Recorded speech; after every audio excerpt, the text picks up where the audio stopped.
dengan biografi sebenarnya, tapi dikemas sedemikian rupa. Biografinya nggak terlalu yang padat dengan banyak tulisan, tapi dikemas dengan banyak justru foto dan resep. Jadi di sini kita 250 halaman itu mengulas perjalanan karir saya dari mulai saya di Bali, kemudian saya pindah ke Spanyol, kemudian saya pindah ke Bali lagi, ke Amerika, kemudian ke Jakarta, dan seterusnya. Di ini terrefleksi dari resep-resepnya. Jadi resep kayak untuk yang kanape diambil terinspirasi dari masakan-masakan dari Bali. Contohnya ayam pelala gitu ya, yang disajikan sebagai kanape. Kemudian lobster spring roll atau orang bilang lobster udang barong kalau di Bali gitu. Kemudian kita masuk ke appetizer, itu terinspirasi dari Spanyol. Kita ada scallop dengan romesco sauce. Jadi saya 2 tahun di sana, kita selain belajar makanan mengemas makanan Indonesia dan dijual, kita juga membuat mengenal masakan-masakan Spanyol.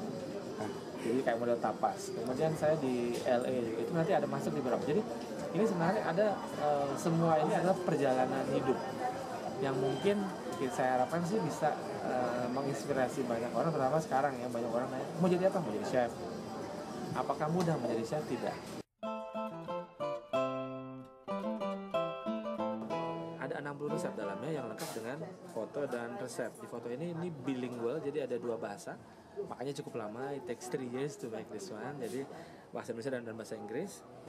Di sini terinspirasi, jadi kalau yang hors d'oeuvre ataupun ini kanape diambil dari Bali. Jadi ini kayak sambal mata, ada unsur Balinya tapi dibuat secara modern. Kemudian masuk appetizer, kita masuk ada temanya Spanyol karena saya pasti Spanyol. Jadi ini ada romesco sauce, ada scallop gitu ya. Kemudian ada gazpacho-nya, cucumber gazpacho. Kemudian masuk ke fish, ada unsur Indonesia fusion. Karena waktu saya di Sayan, saya Indonesia modern lah istilahnya. Ini pepes tapi disajikan secara lebih menarik.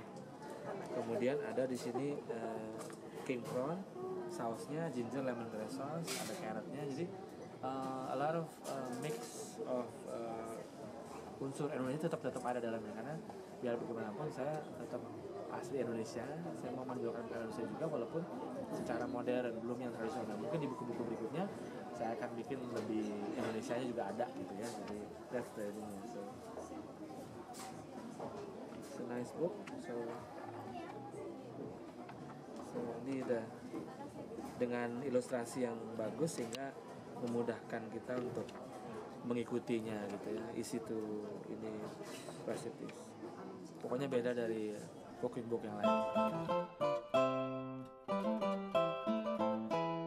Yang harus dipunya pertama ya passion, itu bakat juga masih punya. Ini seperti pelukis, ya. Chef itu seperti pelukis, tapi dia bukan melukis di kanvas, tapi melukis di makanan. Apakah nanti dia nggak bisa jadi pelukis yang ini? Bisa aja. Orang yang mungkin nggak punya bakat masih bisa digali, masih bisa di ini, mungkin belum, tapi tiba-tiba dia udah ngambil SE, akhirnya ingat, oh aku mestinya jadi chef nih gitu. Jadi ada banyak yang cerita seperti di MasterChef ya. Dulunya profesinya apa, udah ngambil MBA jauh-jauh ke Amerika, tahu-tahu begini ini dia, oh rupanya bakat saya tuh di masak gitu. Sangat bagus, udah lebih bagus dari 10-15 tahun yang lalu. Tapi kita masih belum sampai seperti Singapura ataupun kelas-kelas yang lain, karena pertama pendidikan. Jadi pendidikan kita itu kan masih, kita kalau belajar juga ke Singapura kalau kuliner ya, atau belajar di Malaysia gitu. Tapi tidak belajar ke Indonesia sendiri, kita kurang gitu. Nah itu yang saya bilang, kalau itu sudah dipupuk dan dibina dan ini secara baik, saya rasa akan lebih bagus gitu. Kita nggak kalah bersaing di luar. Banyak chef-chef kita sudah di luar negeri ya, dan menghasilkan sesuatu yang bagus. Tapi di dalam negeri sendiri kita belum kelihatan, tapi sudah mulai gitu untuk dihargai oleh bangsa sendiri. Problemnya adalah itu. Apakah bangsa kita menghargai orang Indonesia yang jadi chef?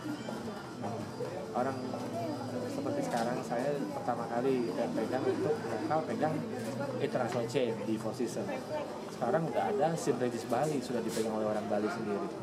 Itu yang kita perlu, pengakuan terhadap chef-chef Indonesia yang punya kualifikasi nggak kalah dengan chef-chef dari luar gitu. Rendang, ya rendang itu yang paling nomor satu karena choosing one of the best of the world in November 2011. Kemudian sekarang Kementerian Pariwisata mengeluarkan semacam buku namanya 30 ikon kuliner, itu termasuk dalamnya rendang, ada rawon, ada soto ayam Lamongan, ada sate sapi Marangi itu, dan sudah sate udah masuk jadi juga masuk nominasi Best Food of the World kan gitu. Jadi itu lumayan banyak. Soto ayam barusan di Singapura terpilih sebagai the best street food ya. Dan soto ayam itu kan makanan khasnya kita.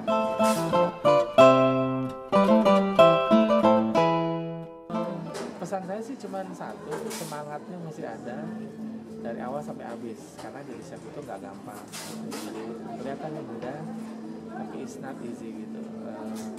Kita harus berdiri 12 jam, terus ini itu sungguh sangat sulit.